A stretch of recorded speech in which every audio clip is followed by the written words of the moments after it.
los relatos de brujas siempre me van a fascinar. Tengo una historia que tiene como protagonista a mi hermana mayor cuando tenía meses de nacida.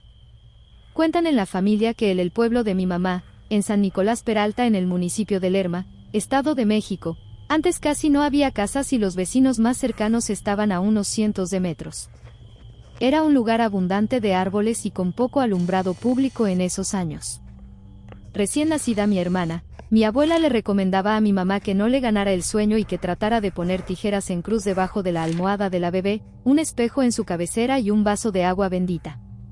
Varias veces entre familiares y mis abuelos maternos trataban de hacer guardia, porque caída la noche algunos vecinos iban a decirle a mi abuela que ahí andaba la bruja.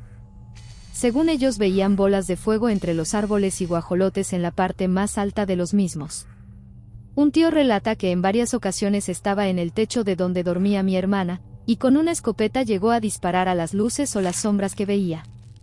Entonces veía que salían plumas negras muy largas y gruesas en donde había disparado, sin embargo hasta el otro día se atrevía a acercarse a esos lugares donde estaban las plumas, porque algo parecía entorpecer sus movimientos en la noche y por eso él decía que fallaba sus tiros. Lo inevitable pasó un día cuando mi hermana lloró más que otras noches. Mi mamá decía que esa noche fue muy pesada porque parecía que una especie de polvo en el cuarto le daba sueño. A su vez percibía el sonido de un guajolote muy grande y pasos en el techo, también el aparente sonido de una víbora de cascabel. Todo esto ocurría a pesar de las guardias que hacían mis tíos y mis abuelos en torno a mi mamá y mi hermana. Entonces entró mi abuelo al cuarto y vio a ese ser. Se dice que era una señora muy arrugada, semidesnuda y muy delgada. Parecía un ser humano pero con un rostro de un animal salvaje. Le dirigió a mi abuelo un rugido desafiante mientras mi abuelo veía sus brazos similares a un estado intermedio de alas y manos. A pesar de eso mi mamá seguía dormida mientras mi hermana lloraba.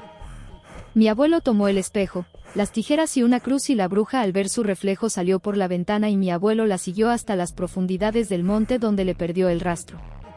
Ahí mismo en el pueblo se decía que esas mujeres vivían, bebían la sangre de recién nacidos y los desvivían. A veces esa sangre la daban de comer a viajeros que se perdían en los bosques y que la servían como moronga y otros ingredientes. Nunca más se volvió a presentar ese ser cerca de la casa de mis abuelos, sin embargo existen mujeres aún en la actualidad que se dedican a eso.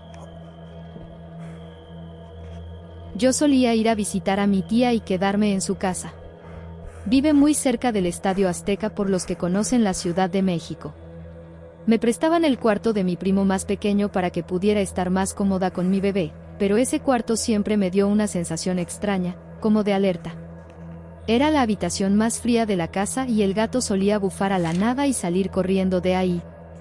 La cama estaba pegada a la pared y la cabecera a la ventana y yo siempre dormía a mi hijo del lado de la pared, y ponía una cobija como protección para cubrirlo del frío de la pared. Una noche caí rendida y entré en un sueño muy profundo. Tenía una especie de pesadilla en la que me veía a mí misma en la casa pero de una manera muy terrorífica, como una película de terror. Sentía un miedo inexplicable, un miedo muy profundo y comencé a escuchar ruidos y pude despertar. Al abrir los ojos puedo jurar que había alguien ahí. Alguien que no podía ver pero que estaba oculto en la habitación y cuando busqué a mi bebé no estaba del lado de la pared. Volteé al otro lado y ahí estaba. En la orilla de la cama a punto de caer. Sin cobija, sin sábana, sin nada. En ese momento solo pude cargarlo y salir del cuarto. No podía pensar. Nunca había sentido un miedo tan irracional a la nada. Porque ahí no había nada. Al menos nada que pudiera ver. Eran las 3 de la mañana y tuve que despertar a mi tía y pedirle que me acompañara a dormir. Desde entonces, y hasta que lo bauticé durmió con unas tijeras en forma de cruz debajo de su almohada. Me llamo Iván y soy del estado de Michoacán, específicamente de la capital Morelia. Hace aproximadamente 20 años, cuando tenía 6 años mi mamá me platicaba que frente a la casa de una de mis tías había un nopal muy grande que aún hoy en día existe. Recuerdo muy bien que me platicaba que en ese nopal todas las noches llegaba un guajolote enorme y se paraba en ese nopal. Decían que ese guajolote cantaba y hablaba por las noches y les aventaba piedras pequeñas a la ventana de mis primas. Por lo cual mis primas ya estaban aterradas. Una tarde mi tío y un vecino, al ver a mis primas que estaban aterradas por la presencia de este guajolote, decidieron esperarlo para desvivirlo, y así estuvieron esperando hasta que el guajolote llegó. Después de que llegara el guajolote lo empezaron a apedrear y a dispararle con la pistola del vecino, y dicen que el guajolote salió huyendo para el monte y ya jamás lo volvieron a ver. Pero a los pocos días en un pueblo vecino comentaban que habían encontrado a una señora sin vida, sin ropa y con disparos y golpes por todos lados. Hoy, a 20 años de lo sucedido, caigo en razón, y me preguntó, ¿acaso este guajolote sería una bruja que estuvo al acecho de mis primas? Yo soy la tercera hija. Mis padres antes de mí habían tenido 2 hijos, pero mi padre quería una niña.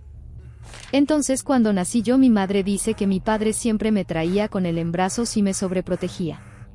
Mi casa era muy humilde, de madera y techo de lámina. Yo dormía en medio de mis padres.